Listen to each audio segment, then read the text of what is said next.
Voters spoke loud and clear, but how will the politicians react? The fate of Albuquerque's red light camera program could be decided at Monday's City Council meeting. News 13's Selena Westervelt is live in the Newsplex with more on that.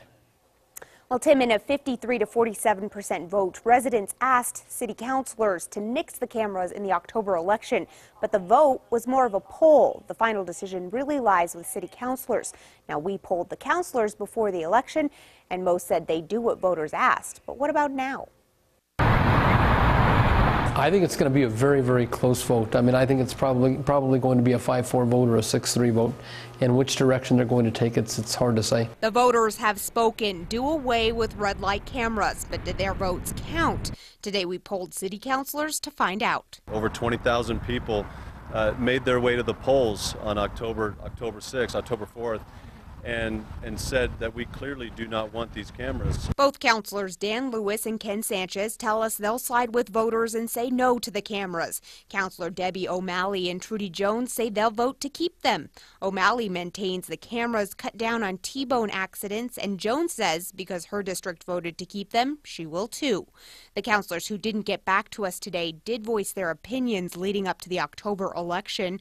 Council President Don Harris said he would respect voters' wishes. So did Councilor Ray Garduno.